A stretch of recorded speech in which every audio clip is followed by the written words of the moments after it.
first, can I ask you to enable me screen sharing as well? Because it says that I'm disabled. Anna, you need to allow Ingrid to share her screen. Mm-hmm. Yeah, just a second. Okay.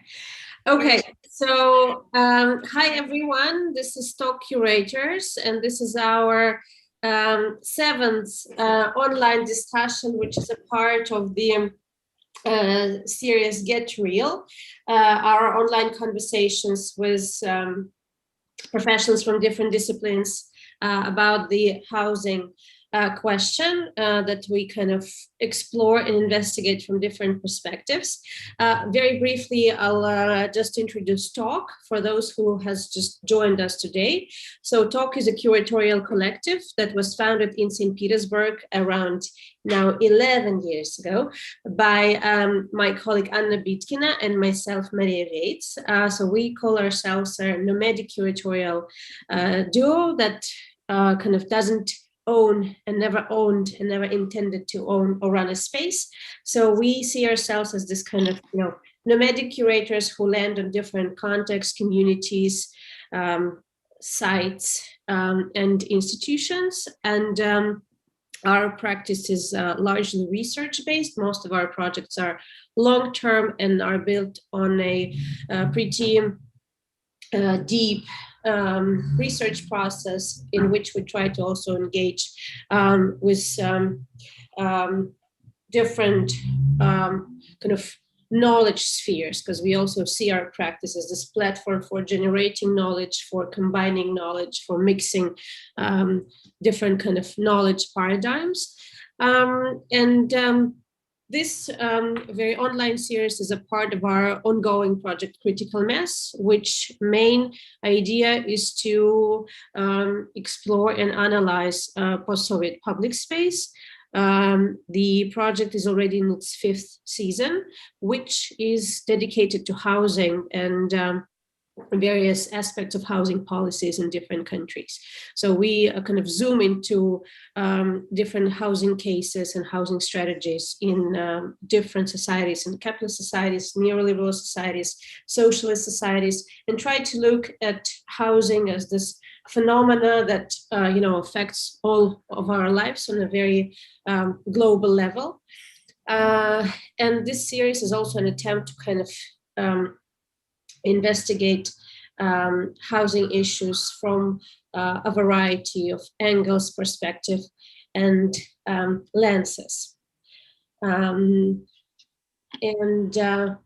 Today we are hosting Ingrid Ruudi, who's an architecture historian and curator. And Anya, would you like to introduce Ingrid, please? Yes, and shall we say maybe a few words about the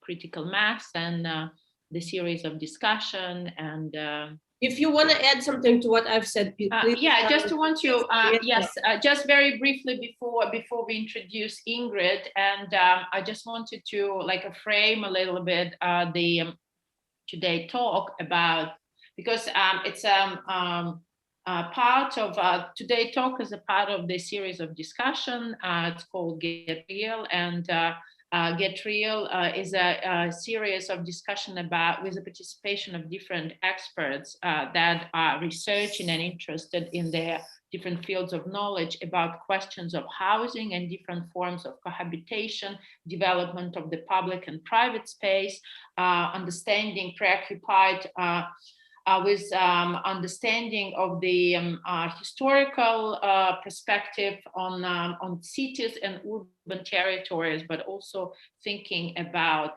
what the city and how cohabitation within urban environment and near urban environment supposed to be, and how to make it sustainable, reasonable, non-violent as well. And the series of discussion is a part of an ongoing project of talk, which called Critical Mass. It's one of the longest and durational project of our collective, which started actually from the beginning of our existence as an organization and also a curatorial platform.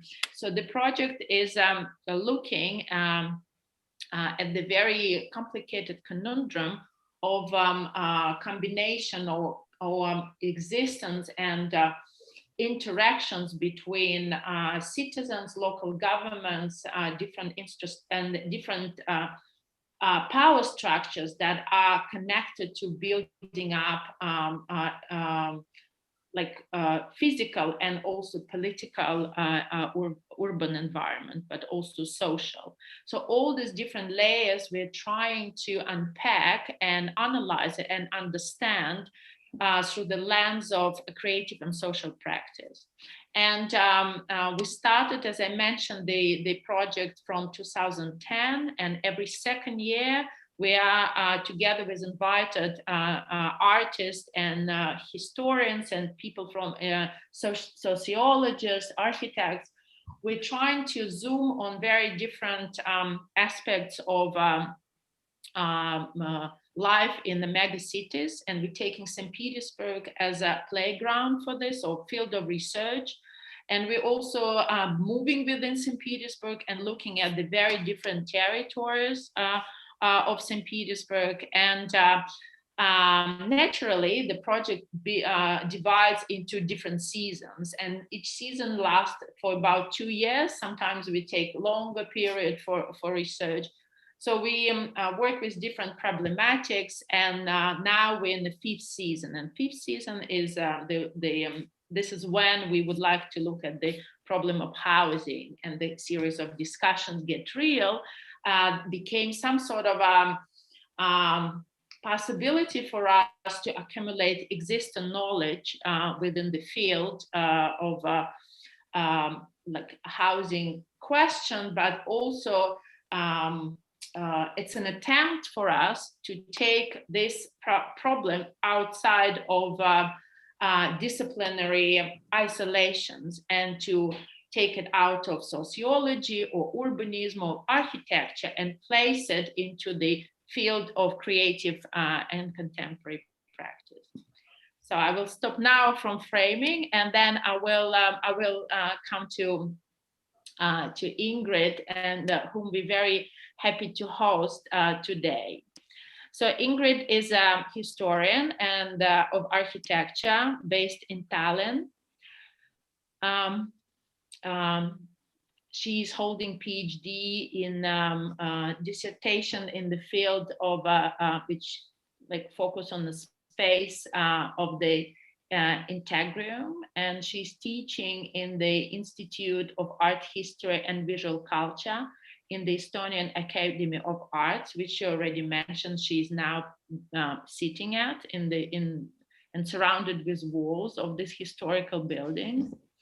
And in 2001, so she graduated from the Estonian Academy of Arts with a thesis focusing on Central Tallinn experimental projects from 1968.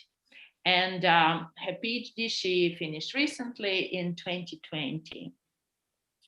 So she's interested in transformations in Estonian architecture and art from the period of 1986, 1994. And her research interests range from the second half of the 20th century to the contemporary times. So, and she's also curating projects. She's not just a researcher, but she's also going to the field of research, and she works with architects and artists. And her major curatorial projects include the Estonian exhibition Gas Pipe in the 11th Venice Biennial in 2008. And another exhibition, Tallinn Urban Installations Festival, Lift 11 in 2011, and exhibitions Unbuilt, Visions for a New Society, range of the time 1986, 1994, and the exhibition was in 2015, and many other exhibitions and also research and publications. And Today, Ingrid will tell us or like make a presentation, and then I hope everyone will join into discussions about Estonian Soviet and post-Soviet housing from a feminist perspective, and yeah, I would also call it from like gender perspective, really. The floor is yours, dear Ingrid. Please start. Okay, thank you for such a thorough introduction and for inviting me to your lecture series. And yes, as Anna said, and Maria invited me to talk about Soviet and post-Soviet housing situation in Estonia from a gendered perspective.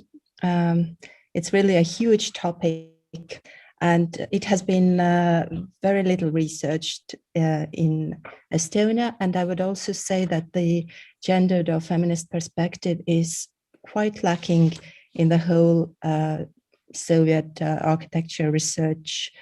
I have encountered quite a few analyses in this matter. So in this context, I think today's presentation, I can also give the broadest outline of some possible aspects that we could look at, because the time frame is also quite big. So I'm trying to share a screen with you. In just a minute.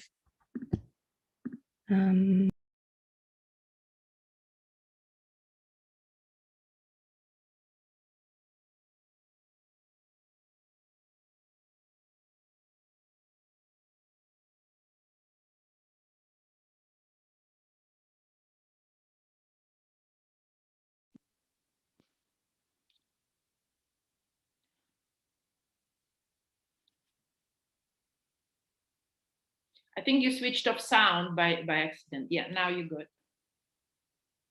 Oh, no sound. Sound. Your sound is off. You muted yourself. Yeah. Anya, maybe you muted Ingrid. No, I haven't muted, no. Okay, try to unmute her.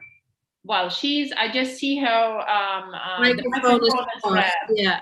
Okay, sorry. Now it's good, yeah. Yeah,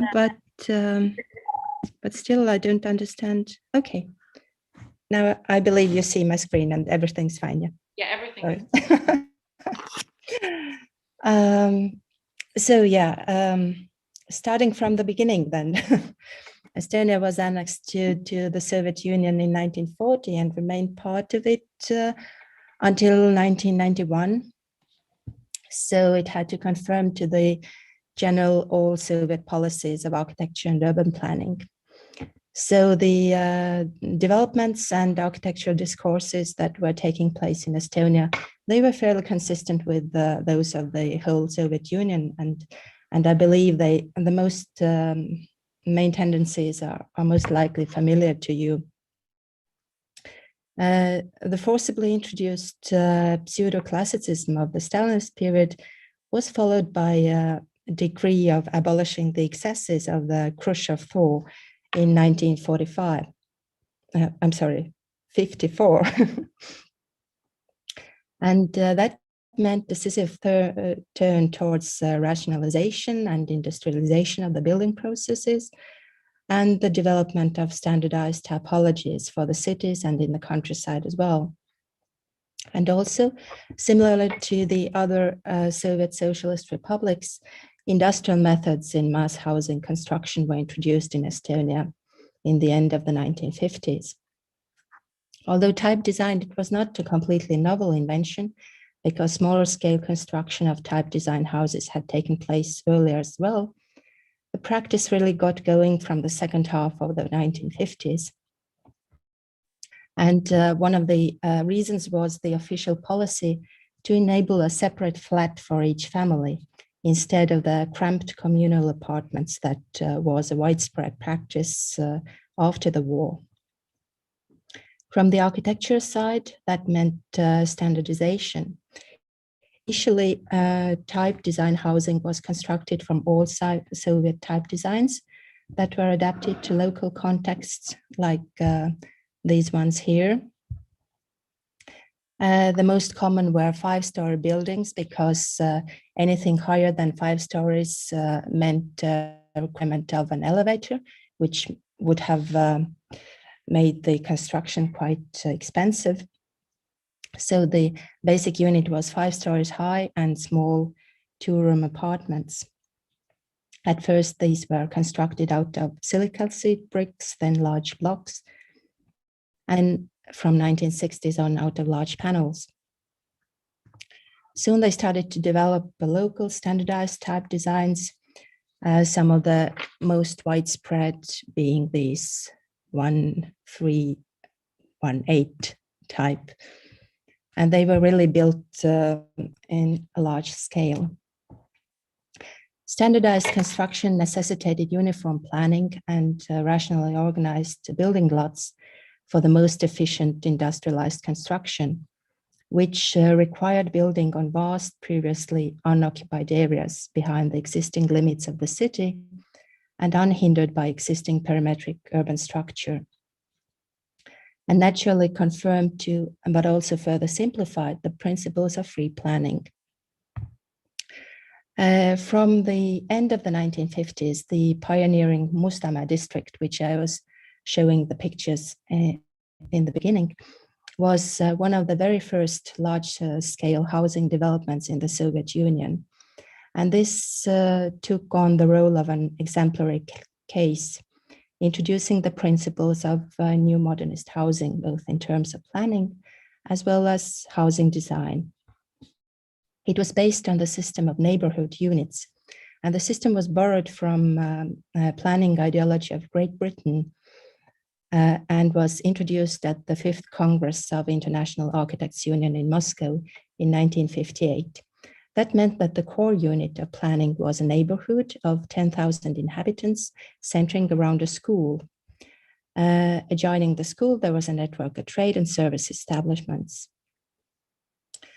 The resulting Mustama districts of about 7,000 inhabitants each feature schools and kindergartens with sports grounds in the middle, as well as some trade and service centers. But while having a school and kindergarten in the middle of a micro district, the idea was to prevent children from crossing big streets. It didn't quite work out like that in reality, because there were both Estonian and Russian-speaking people living in these districts, and some schools were for Estonians and some for Russians. So a large part of the children still had to travel from one district to another. Also, with the pressure producing housing, a recurring problem with the new mass housing areas was that trade and service centers often remained unbuilt. Well, this one here is definitely built and was used as one of the exemplary cases. But in many districts, such centers were not executed. While on the planning boards, the new housing districts could have been self-sufficient areas where one could fulfill most of her everyday needs close to home, in reality, the result was often the opposite. Modern segregated urban planning, which divides the city into areas of work, housing, transportation, and leisure, has been criticized for stemming from a very masculinist view of daily routines that mostly pertain to commuting between home and work. But women, however, have much more varied patterns of urban spatial use, involving all kinds of errands in addition to home and work, like picking up children from schools or kindergartens, like taking them to medical checks or sports activities, shopping groceries, taking stuff to dry cleaning or repair shops, etc. And standard modernist zoning often does not take this into account. Soviet modernist housing areas, which for the easiest construction were often located quite far from existing centers, and where even the most basic amenities of the micro-districts often remained unexecuted, failed women even more. For them, the modern zoned city meant unreasonably long distances between home, work, school, kindergarten, stores, pharmacies, and so on, while the men's back and forth commuting between home and work fitted in much more naturally. In addition, the cyclically used monofunctional urban areas created extensive areas of space that largely lacked a public function. They were sparsely populated or poorly lit, and therefore were perceived as unsafe by women in particular. Also hurrying to fulfill the quota of housing units, often the small-scale amenities like benches, playgrounds, greenery also remained unbuilt. And again, the lack of such facilities affected more women with children, the elderly, or ill people, or other more marginalized groups in the society. Now, these claims need some contextualizing in relation to women's situation in Soviet society as a whole. Of course, as you know, officially, the Soviet ideology was treasuring women's emancipation and gender equality in all fields and aspects of life. The idea of the equality of the sexes had been an important aspect of the social reformation from the very early days of the Soviet state, shaping its constitution and social practices. This was especially the case since the 1930s, following the launch of large-scale industrialization, when the state needed women as members of the workforce. The ideal of the new Soviet woman was partially formulated on the basis of earlier demands from the women's movement of the beginning of century, like rights to vote, right to work, education, participation in social life, and economic independence. However, since the Stalinist period, the politics of gender was increasingly characterized by two opposing tendencies. On the one hand, it propagated the mass inclusion of women in industrial production and social activities, which contributed towards changes in women's roles and the social attitudes towards her. On the other hand, however, patriarchal power relations and conservative gender roles were maintained in the private sphere. That means that the expectations set to a woman included both the ability to participate in industrial and agricultural work, as well as the more traditional roles in raising and educating future citizens. From the 1950s, the number of female students in higher education began to grow, and the Khruchchev thaw brought, and modernization of the 1960s brought along some changes that how the image of Soviet women gradually began to take on also certain westernized characteristics. So in reality, the Soviet woman was a highly ambivalent construction. She was heroic in the workplace and motherly at home, ideologically knowledgeable in the social sphere, but fulfilling the traditional role expectations in the family sphere. Now, Khrushchev thaw also meant a comeback of notions such as domesticity and comfort to the ideology and to the everyday experience. Building new small-scale apartments meant that the central target of housing policies started to be the core family again, signaling a certain retreat from fostering communality on all levels of social organization. So ideologically, the hitherto opposing notions of communism and domesticity were reconciled, although not without some problems. The architectural experiments of Russian avant-garde of the 1920s had also been aimed at freeing the woman from domestic labor, with communal support systems such as canteens, childcare, laundry services, etc., integrated to the apartment buildings.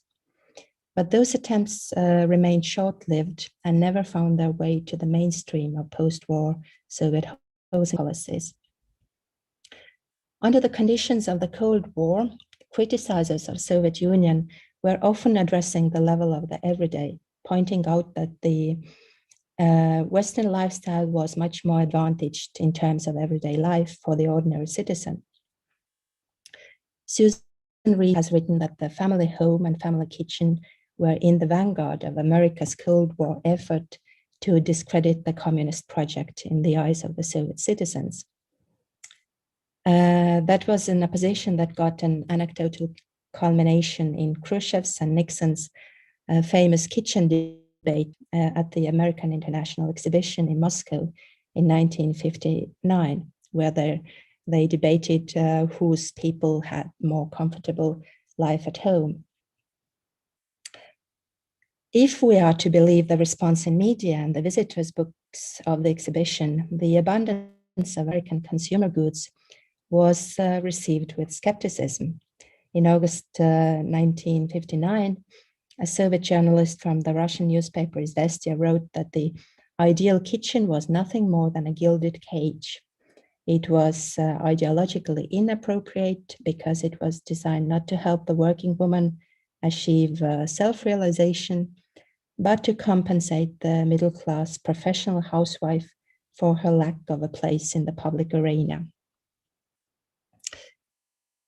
In reality, though, this new emphasis towards domestic comfort simply meant increasing the woman's double workload, who now had to perform as exemplary worker during the daytime and to tend to childcare, domestic labor, and also beautify the home after hours.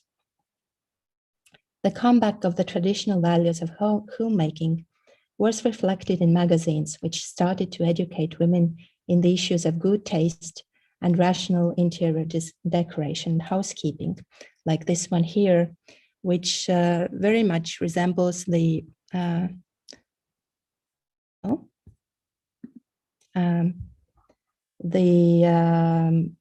modern aesthetic education of the 1920s.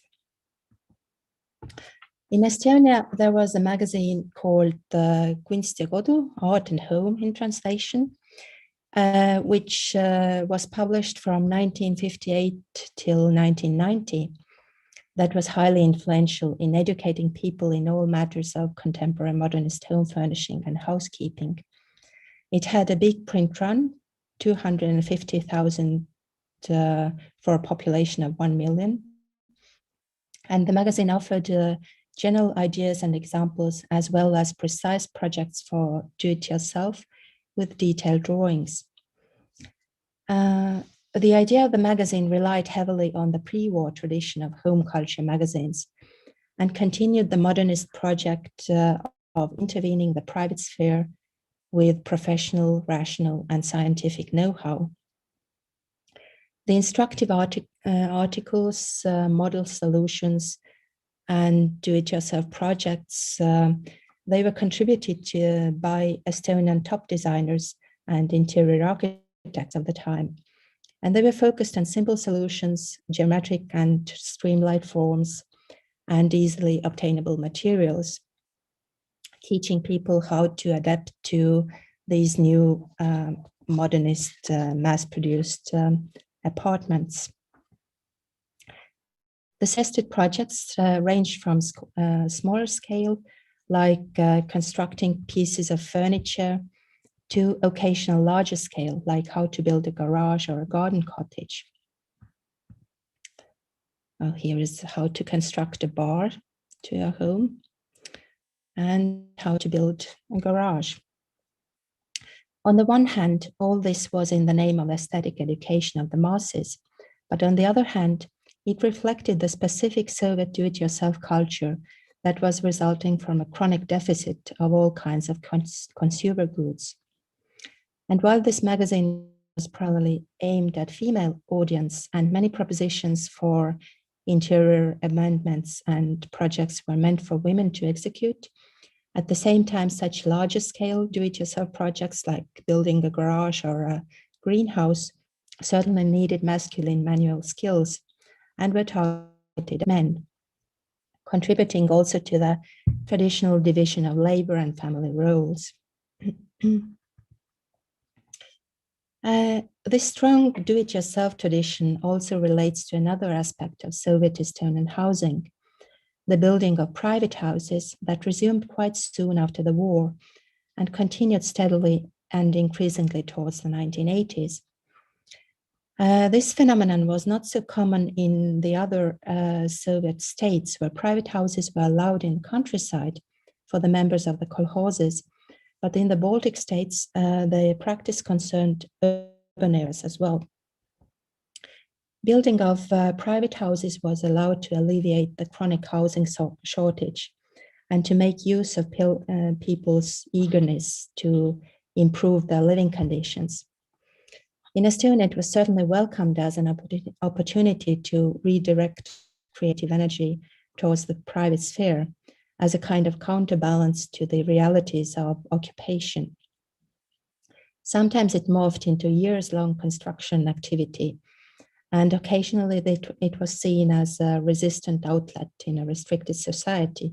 At least some architects have wanted to see it that way, calling it home building as a resistance. In the immediate post-war period, type design was strongly encouraged in this realm as well. But over time, designing of private houses became a widespread after-hours extra practice for many Estonian architects who were daily working in the big state design offices, and in the evenings they did so-called haltura, designing these individual houses. Architectural solutions of these were strongly affected by strict spatial norms. All of the necessary elements had to be crammed within a small space. At first, a maximum of 90 square meters of total surface was allowed, with maximum of 60 square meters of so-called useful space, meaning kitchen, living room, and bedrooms. The norms were later slightly expanded, but they still remained quite small for a private house, leading to attempts at tweaking the rules. This mostly manifested in the floor plans, which were growing ever more elaborate to include all kinds of auxiliary and utility rooms that did not qualify as useful rooms, like hallways, attics, laundry, drying rooms, workshops, all kinds of storages, etc. Designs for the private houses again highlight the strong presence of do-it-yourself culture in the Soviet context, because the deficit of food, consumer goods, and services meant you had to have space to store vegetables and rooms to prepare conserves for the winter season, to have the abilities and tools to repair any broken stuff in the household, and so on. Here I have a basement plan of one private house, which, well, the names are Estonian, but there are large rooms for storing fruits, vegetables, all kinds of preserves, and there is a garage and repair workshop and stuff like that. Even in urban settings, private houses often had spacious greenhouses, while the cellars store containers for the necessary winter provisions. While activities such as gardening, pickling, and preserving fruits were done by women, men took care of house and car repair work, with a garage emerging to become a basic male-oriented space. Thus, a look at the plans of these private houses reveals a home culture that is strongly based on traditional gender roles and expectations. Well, here I have some more drawings of private houses that even in their representation, they refer to women's traditional roles and expectations for them. And here are some more examples how the auxiliary rooms and the greenhouses during postmodern period grow to be quite a big part of such houses. Now, the re-establishment of Estonian independence in 1991, culturally and socially, it meant a strong desire to return to the pre-war values, including a living standard and a family model embodied in private house, generating a remarkable wave of suburbanization from the end of the 1990s till today. Suburbanization has certainly been one of the post-socialist era's most noteworthy tendencies in the realm of living, as the inhabitants of mass-produced tower blocks started to be able, due to favorable policies and quite aggressively marketed mortgage possibilities, to fulfill their desires for an idealized private house. At the end of the 1990s, a construction boom of new private houses started and reached full momentum in the 2000s.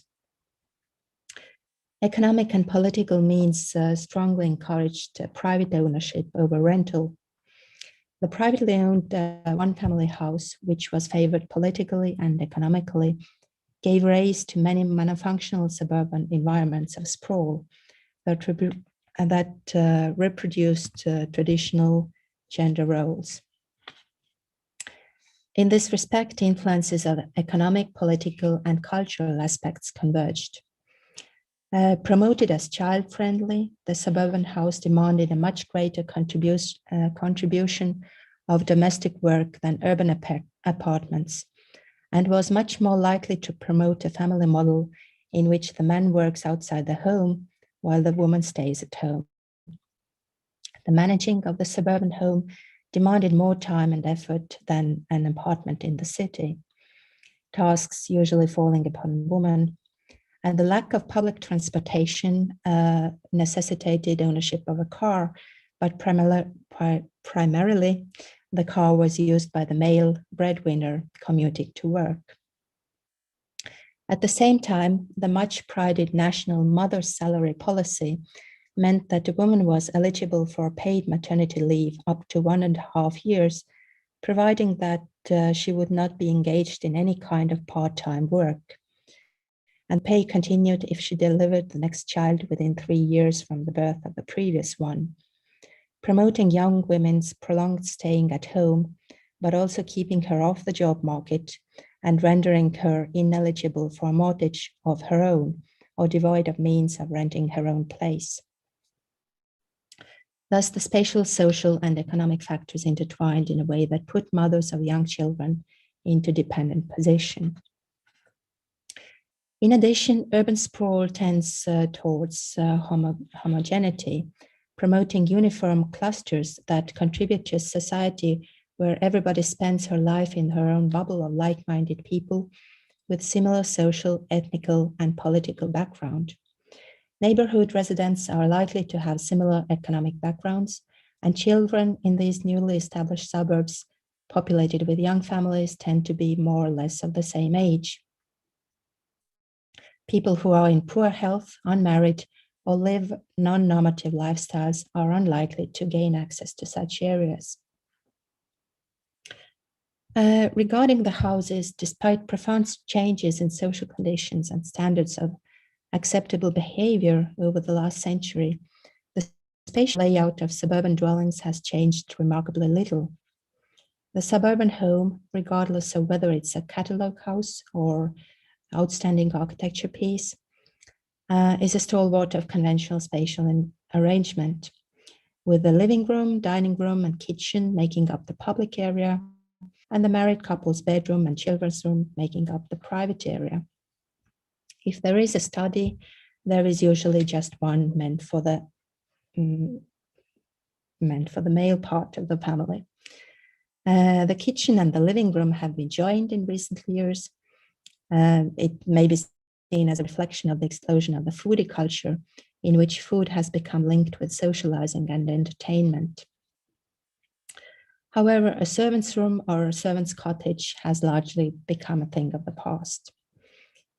But still, compared to this homogeneous cohabitation model, all other kinds of unions and needs appear as deviations, be it single mothers or gay couples, households comprising of several generations, couples who both work from home, or communes of like-minded spirits.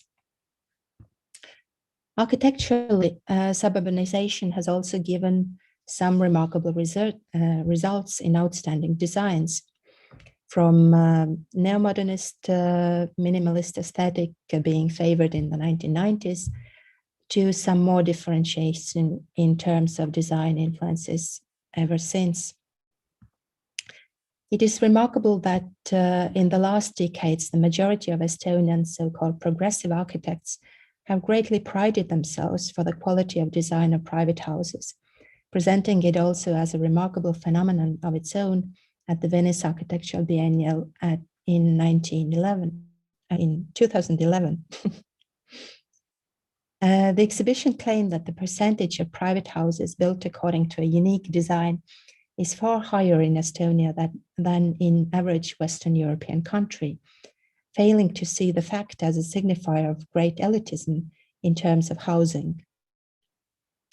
However, in the very recent years, the Architects Union has increasingly called for paying attention to the grave results of highly neoliberal housing policies, favoring private ownership and private building, and neglecting to a large extent the issues of social housing or urban segregation.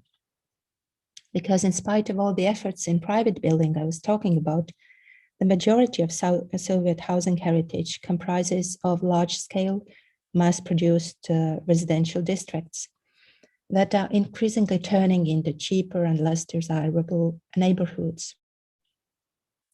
According to a recent all-European study called Socioeconomic Segregation in European Capital Cities, Tallinn is the fastest segregating capital city in Europe, where the problems of spatial segregation of the wealthier and the poorer populations are exacerbated by the fact that the differences are also ethnically marked, and at the same time, these processes are further enforcing the drive towards suburbanization.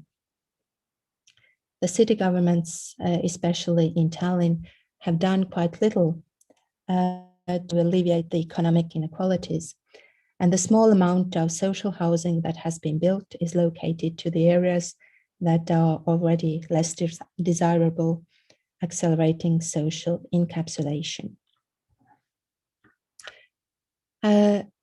So if we were to ask if there is any fundamentally new tendencies in recent private house landscape, I think it could be a house that, well, from the gendered or feminist perspective as well, I think it could be a house meant for only one person, either the villas of well-to-do single businessmen or the ever more widely spreading trend of micro houses.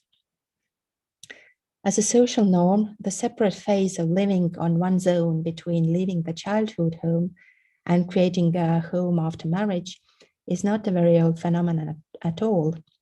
And now, for the first time, the developers of mass-produced houses are beginning to see a single person as their possible client.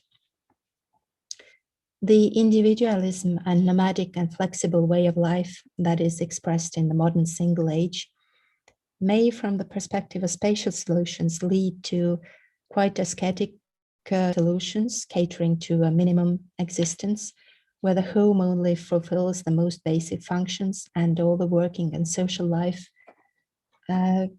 unfolds elsewhere. Or on the other hand, it could also mean a total intertwinement of working and private life, like exemplified here in a loft that is serving simultaneously as the designer's home and as a boutique, as a public space. In that case, we could see it as work colonizing any privacy, either in this case or home offices that we are all the more familiar in this recent year.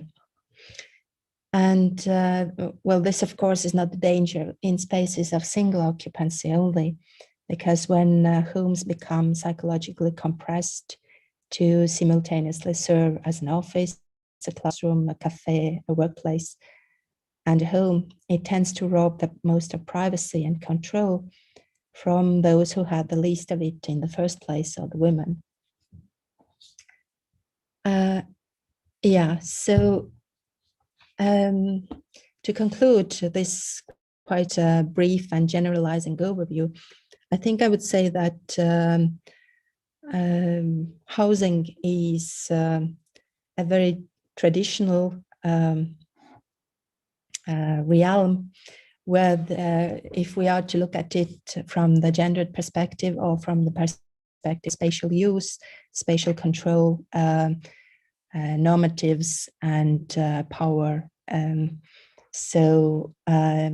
In spite of all kinds of changes that have happened in society at large, the organization of domestic environment tends to be quite conservative and tends to support rather traditional organization of private life. Yeah, thank you. Thank you, Ingrid, for this overview. It was very interesting to see all this development of housing policies and households, and how we also kind of trace this tendency to grow in individualism, and how it's reflected also in private and public architecture. I wanted to ask you maybe kind of, to change, to alter our lens a little bit, and I would be interested in your take on the maybe changes in architectural profession in Estonia, because traditionally architect is a very male dominant sphere, right? So most architects are men, and for women to be equally acknowledged in this sphere, it's takes much more time and effort. So I was wondering whether the Estonian architectural field has maybe diversified more in the recent years, or if you just give us a scope of the matters, that would be, I think, very valuable for this discussion as well. Mm-hmm. Should I stop the sharing of all these pictures? As you wish. Yeah, whatever. Yes, this is quite another subject. I have talked to a lot of women architects in Estonia, and also to many researchers in Western Europe who have paid a lot of attention to the equity questions and the representation of women architects in this realm. And at least in Estonia, the statistics show that from the 1950s already, there were quite almost equal numbers of male and female students graduating architecture, and also with this system of big state design offices, everybody was assigned a job. So women architects, they did not have these specific difficulties in getting commissions, as is often described in the Western European contexts. So there has always been quite a lot of women architects active in Estonia. But at the same time, it's true that there is this glass ceiling, and they are definitely have not been equally represented, and they have received less public commissions or less commissions for these big symbolic buildings. So they are less awarded and less represented in the canonical history books and stuff like that. But today's situation, it is definitely better. There are many very talented and very many productive women architects, and until recently, like 2016 to 2020, the head of the Union of Estonian Architects was a woman, Katrin Gov. And when I'm talking to local women architects, most of them are kind of downplaying the problems of representation or of opportunities in self-realization. They tend to emphasize that you just need to work hard. If there are discrimination instances, you have to just dismiss them, and you have to be qualified enough and work like twice as much, and not pay much attention to any discrimination. Although some of them, they really do realize that things are not quite equal. I believe a lot of it comes from the very masculine field of the clients, or the real estate businessmen, the building contractors, and all the other fields that are related to design. So I'm not sure if I really answered your question or deviated to somewhere else. No, you did. And just maybe one little question, then I'll pass it on to our audiences as well. For instance, in Russia, this kind of, Khruchchev architectural heritage is being, kind of rethought. There were different attempts of, adding additional stories, or just, now there's a big program in Moscow called Renovatsia, when all of this, Khrushchev buildings are being demolished, and people who live there are being offered, alternative housing, which also is very similar in the end to this kind of Khrushchev housing, but just newer. So I was wondering what's happening to this, architectural heritage in Estonia. Are there any programs aimed at maybe demolition or kind of renewal of it? And what's the overall kind of, image of this heritage in the urban context? Mm-hmm. Well, at first, after the re-independence, the general acceptance of any kind of Soviet period architectural heritage was quite hard to come, regarding both housing or more like symbolic or public buildings, which often were of very good quality architecturally, but they seemed to signify the period everybody wanted to put behind them. In terms of housing, some years ago, there was a lot of talk about the type design housing having reached their life expectancy. And then there was a big survey taken by the Italian Technical University to see what is their situation actually in terms of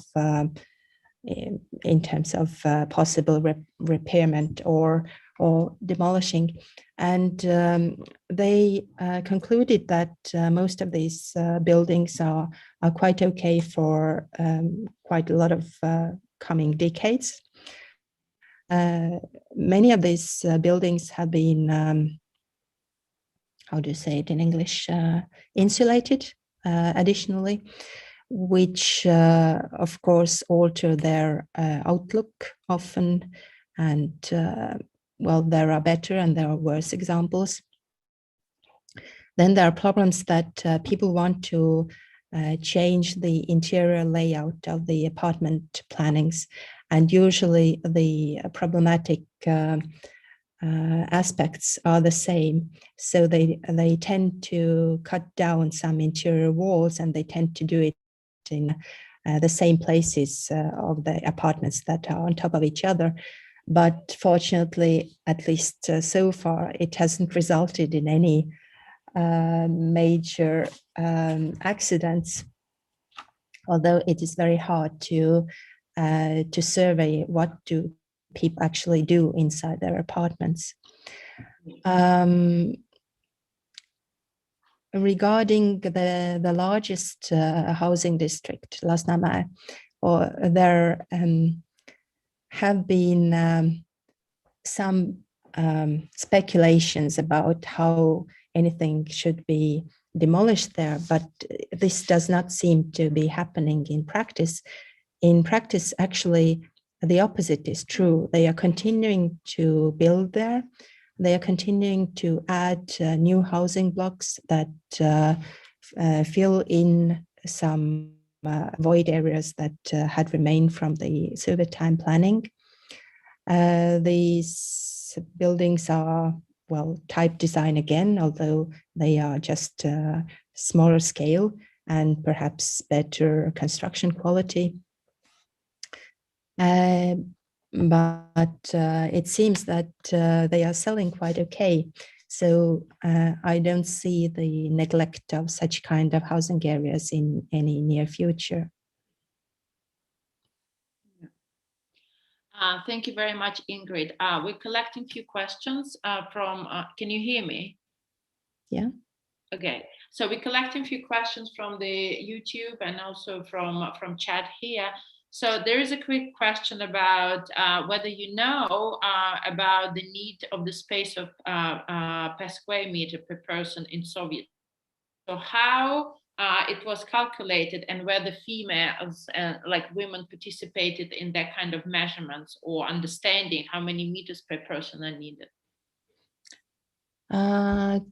Could it have been 8 square meters per person? Plus something extra to make up the whole of the apartment, but I'm not really quite sure. But regarding the part of the question, did women participate in measuring? Yeah, no, I mean, like, you know, like who kind of like who decides how many square meters are kind of appropriate for a human being to feel comfortable, safe, and healthy, I guess. And yeah, and whether in such manual, how like whether women were taking place of in understanding of how many per square meters is okay for individual. Mm-hmm. I'm not sure if women specifically took part in these measurements. I don't really think so. The idea of trying to calculate what would be the absolute minimum for people to be able to live in an apartment. This is not a Soviet only, because the experimentation in this field goes back to progressive architecture of the 1920s and well, in a large part of Weimar Republic, Germany, or the other experimentations of the 1920s, early modernism. They try to find the so-called existence minimum, because you have to minimize the space meant for one family if you want to provide apartments for as many people as possible. So this is all the same ideology in the Soviet times as well. In the Soviet times, it also meant that the height of ceilings was lowered, because earlier standards for ceiling heights were bigger. I think it was 270 or something. Now with the Khruchchev time industrialized housing, it came down to 250, 245 even. It was also a place where you could cut costs, and yeah, the norms were as small as possible. Yeah, I think in Soviet time, I mean, in Soviet Union, I think it was like 2.5 meters per person. No, even like the norm was at certain time. So not 8 square meters. I think that's kind of that's a lot. It is also depends on what decade you're talking about, because the initial norms were smaller, and then they were a bit bigger in later decades, like in the 1980s. They were already, well, resembling normality, I would say. And it also depends on whether the context was urban or countryside, and also the different Soviet states had slightly different norms as well. Mm-hmm. Okay. So there is a question about feminist union or groups of architects or planners that would be active during the Soviet time. I'm thinking of a Western version of such architects, Marx, who were very active in redefining the very organization of sexist architectural spaces. I'm sorry if you mentioned it already, but I missed it somehow. Yeah. Mm-hmm. Well, during Soviet time, there is a completely different type of workload organization. It means that the architects who graduate, they... I'm sorry? Now something happened, or do you still hear me? No, it's okay. Okay. The production of architecture, design production, took place in state-owned or state-run design offices. And these were divided according to typologies. For instance, there was the state office for designing for the countryside, the state office for designing for the industries, and the architects were working in these big collectives. So in that sense, the system worked so thoroughly differently that it didn't really enable, or there wasn't really a place to come together as women and form a collective and start to get commissions, because the whole commissioning system was officially regulated. So in that sense, I really can't give you an equivalent of matrix or something like that, regrettably. Yeah. We also have a few questions in our Zoom chat, so I'm going to read the first one of them. Thank you for a fascinating talk, first of all. And you mentioned the deficit-driven DIY culture in relation to shaping the indoor domestic sphere. Could you perhaps elaborate on how cumulative DIY interventions into indoor landscapes have shaped the spatial use patterns of the Tiranvag landscapes of Lasnamäe? In your view, to what extent are Lasnamäe's patterns of public space use impacted by experiences of 1990s property restitution and deliberate dispossession of Russian-speaking minorities? The do-it-yourself tradition, it certainly is strong also in Lasnamäe. Yeah, and as I was talking, it was also officially encouraged. It was like a convergence of official encouragement and people's actual needs and their own genuine desire to find a creative outlet. And the Soviet time do-it-yourself attempts were to a certain extent limited to possibilities of what kind of materials were you able to obtain, or what could you do. But from 1990s onwards, well, one instance of this phenomenon is certainly the closing of the lodges, or the setting of windows so that you form an additional indoor space instead of a former balcony. and all the different kinds of how people approached this rebuilding of balconies and changes in windows or stuff like that. But the do-it-yourself ethos has been somewhat slower to come out of the buildings. For instance, I believe that during the 80s and also during the 1990s, one of the problems of inhospitability of areas such as Lasnamäe was the feeling of neglect of the public spaces or the outdoor spaces.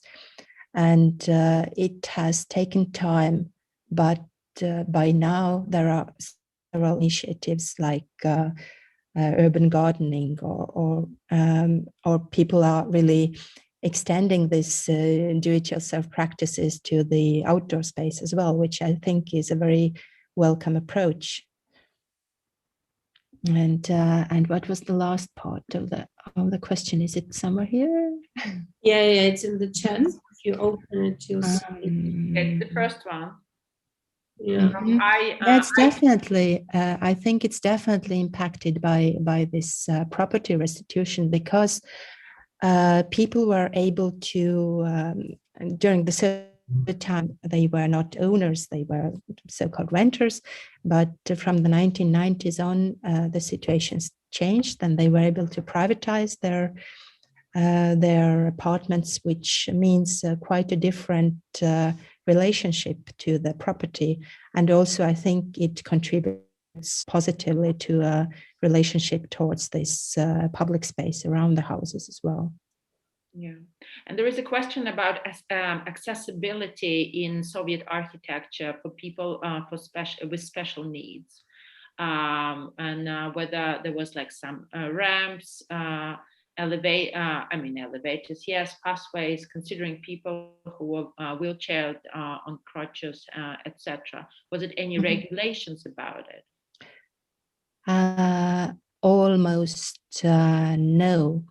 In the Soviet period, the whole question of disability was approached quite differently, and disabled people were more or less invisible in urban space and in architectural sense as well. There were no design regulations which they had to conform to, and mostly, for instance, public buildings or urban space was designed without any consideration of people with specific needs.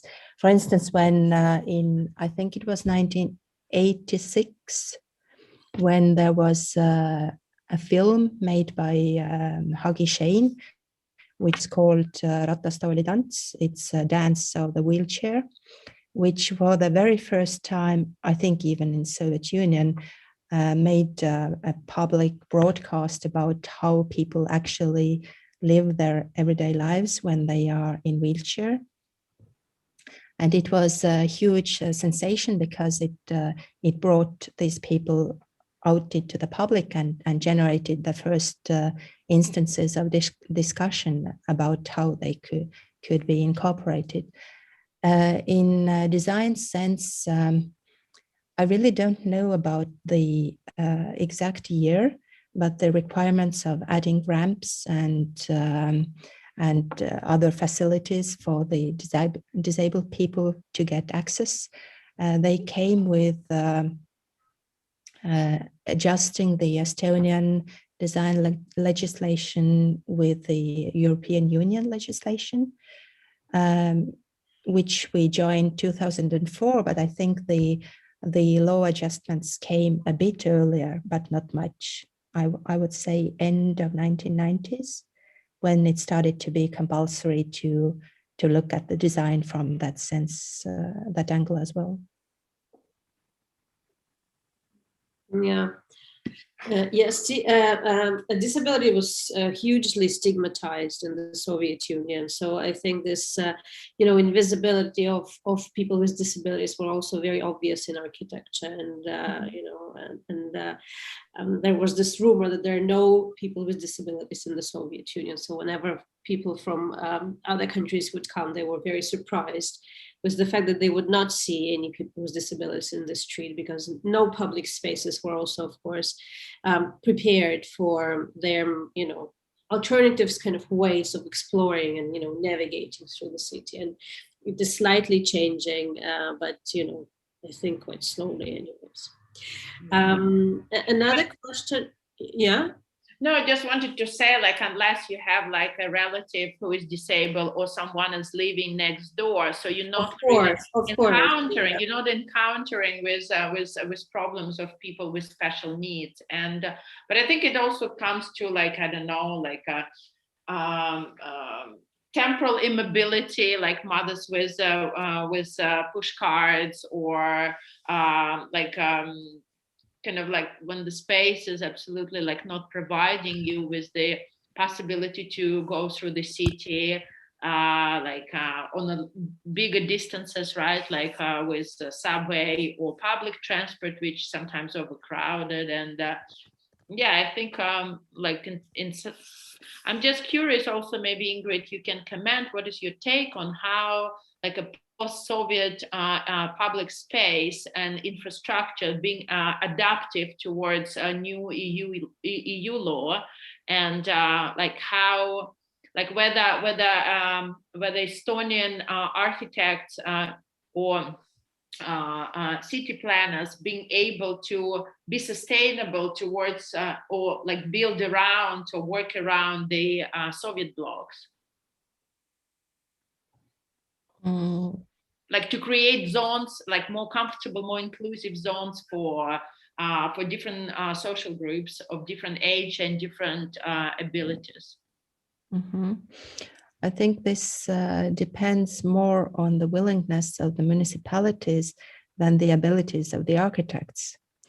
I would say that the architects are quite knowledgeable about this, but we have had many instances where there are competitions which result in quite good projects that try to be inclusive towards all kinds of user groups, that try to foster pedestrians' urban experience and take into account people with disabilities and people with riding bicycles and stuff like that. But many of such projects have not been implemented because not sufficient interest or support has been shown by the city government.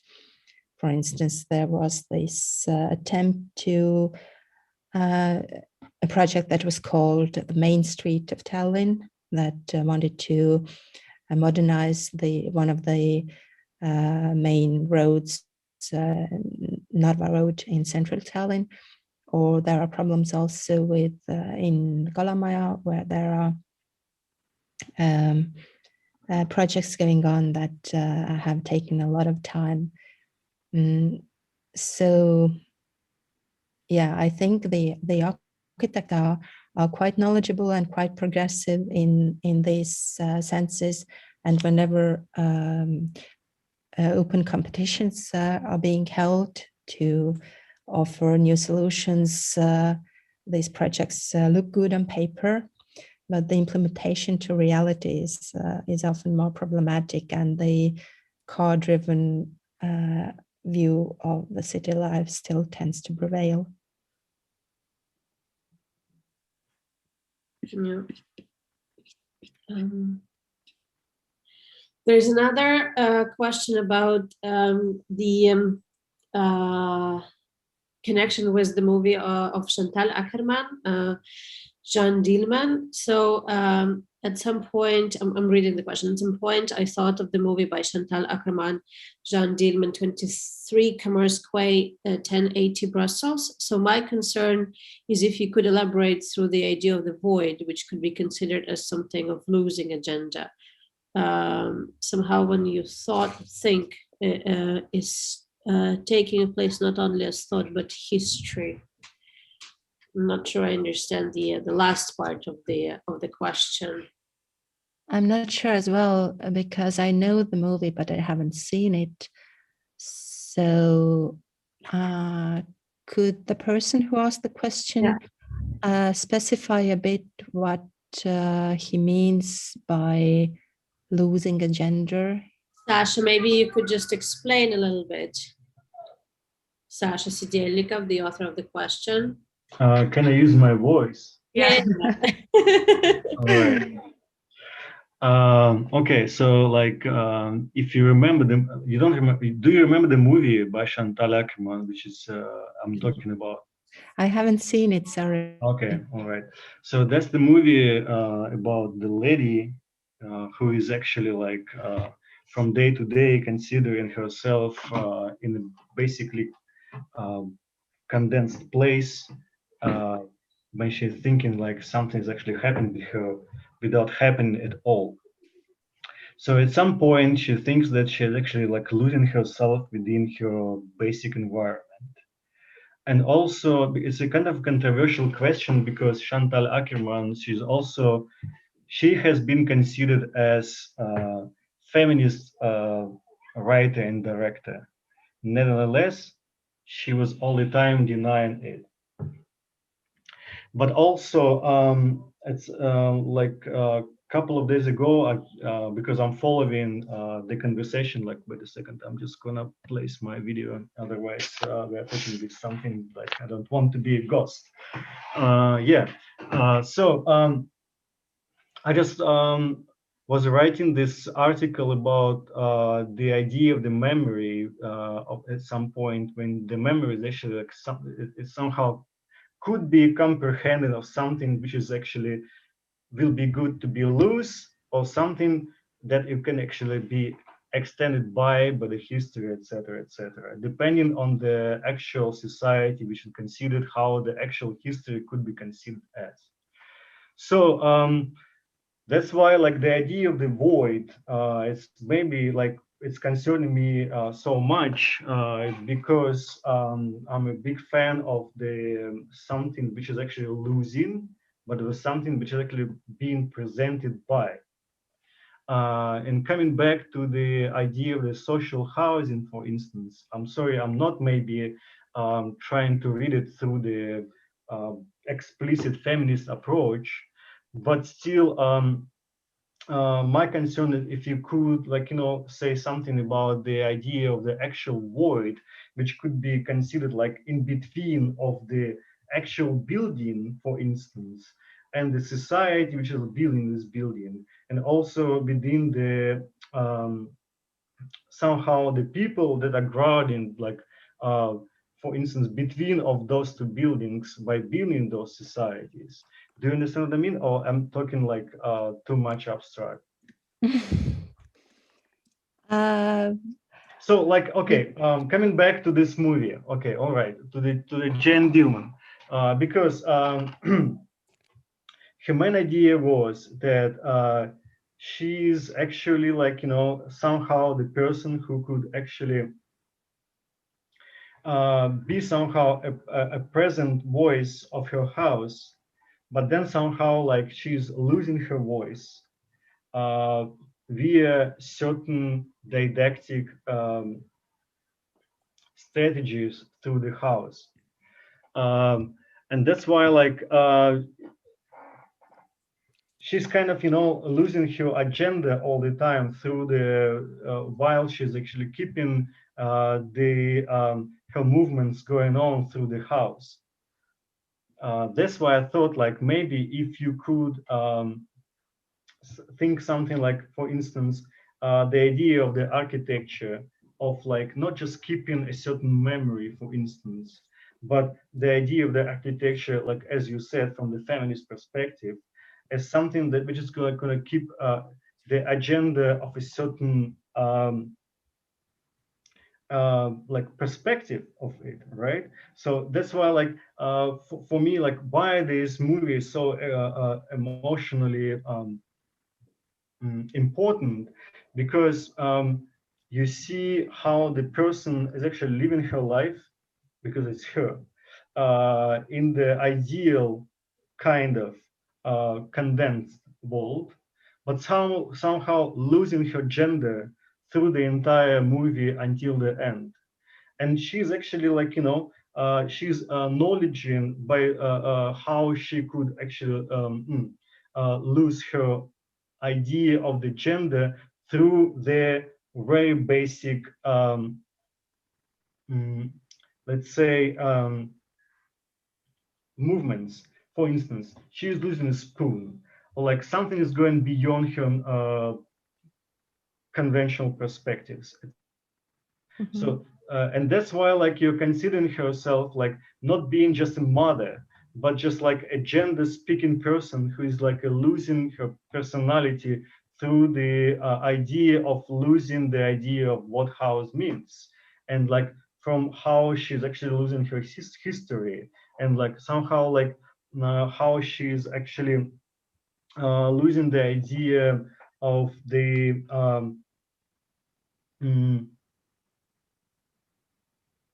of the thought. Maybe I don't know. It's a really abstract question. I'm sorry. Yeah, I just brought it up because I was wondering, because like like I'm an artist, so basically like that's why I'm actually interested in it, in a sense that like for instance when you're building a hole in your house and if you look from the outside to inside, so somehow you're actually acknowledging the somebody from the outside who's actually kind of trying to be a particular victim or a particular voyeur, right? Like voyeurism, etc., etc., could actually convince you to do something else. So, but then, like, if you actually in the end, like in a certain absolute condensed box, what can you do? Because you were saying a lot about the all these transplantations within the architecture from the male, how it was actually perceived by the male, because like they all like your idea, for instance, is that like somehow the architecture is like trying to get the point of the female. I'm sorry, I'm trying to impose this because it's really important, especially of the point of the Chantal Ackerman. Imposed it because like trying to condense somehow the idea of the female to be as much comfortable as possible in a certain aspect of the environment as she thinks that she is actually safe, which is absolutely impossible. So I just got really impressive by this kind of thought, because I'm also like really don't believe in it, so to speak, and also because like you know, like if you guys see the movie, like saw the movie like recently released called The Swallow from the 2019, it's really I think not very many people have seen the film of Chantal Ackerman. Okay, got you. Yes. But I think if you ask your question of Ingrid, I think Ingrid can probably refer to maybe with some other references. Ingrid, what do you think in reference towards? I guess it's also connected to the understanding, like psychological understanding of home, of space, or maybe loneliness, and like losing also yourself within the space. So Ingrid, yeah, what sorry, would you sorry. say? I'm sorry. I'm just taking too much. Yes, I'm sorry. I'm just going to switch my phone. But I mean, my point was like if you really comprehend a certain void between the understanding of like what actually the basic move in, and then like until the actual opportunity of how the actual construction could be. I believe there were more than one questions in your mind right now, but yeah, of course, the question of home space is very psychological and very emotional to everybody. But the subject that we could elaborate on, the phenomenological approach towards space, it's actually huge, starting from Bachelor or anybody who really make direct connections or inspirations from how you feel emotionally and how your emotions are projected or have the very direct and intimate connection to various aspects of space. How does it feel? What kind of, how a space should be configured in order to be emotionally attached to you. And of course, this is quite different from the this kind of modernist and rationalist and standardized spaces that I was very much talking about here. But about your question of how this woman inhabits the space, from my perspective, I can only comment that in general, as a rule, it comes down to a question of control. How much control do you have over space, over the movements, over where can you go or where you can't go, or what kind of space can you claim your own? And it doesn't involve physical barriers, but also like psychological and invisible thresholds and barriers. And in that sense, it has been said that a space is more feminist or more egalitarian the less barriers are there, or the more undefined in a functional sense a space is. I'm not sure it really answers a question though. But I think we're not familiar with the material as thorough as Alexander, so I guess it's difficult. I'm sorry. That was just it's not. Yeah, like, but we will. That's going to be our homework. Let's keep thinking about that. Yeah, we will have we will look at Chantal Ackermann's film, but I mean they are very difficult. They really it's a really like some sort of psychological training, really, to watch this, to watch her films, and it's worth it. It's just really important artworks that needs to be considered also in relation to like space, public space, gender, for sure. Yeah, and I think from capitalism to socialism, which we also kind of trace in our series. But I think we should maybe wrap up. It's been, there were lots of questions maybe that weren't asked, but I also feel like we could just go on, but we have a certain time frame that we have to sort of subdue. So Ingrid, thanks very much again for being with us tonight. And for those who would like to know more about Ingrid's practice, she has a wonderful website where there is, a great collection of her essays and texts. So you can take a look and read more of her works, which I think are brilliant.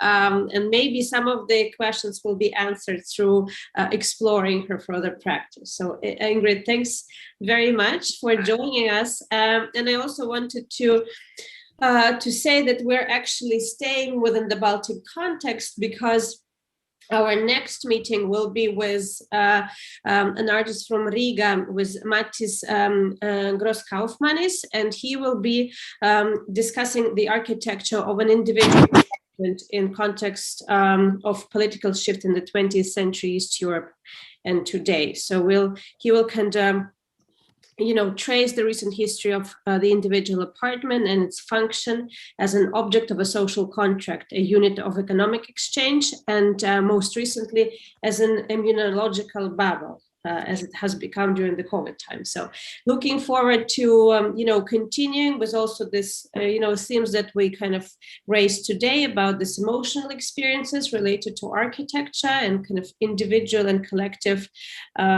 ways of living. And so we're meeting in 2 weeks on April 22nd. And please know that our online lectures now start not at 5 o'clock Central European time, but at 6 Central European time. But for Moscow time, nothing has changed. We're still with you every Thursday at 7 p.m. Moscow time. So thanks again and see you soon, I guess. See you soon. Thank you, Ingrid. Thanks a lot. Thank you. Bye-bye. Bye, everyone. Bye. Thanks for coming. Yeah. Bye. Thank you.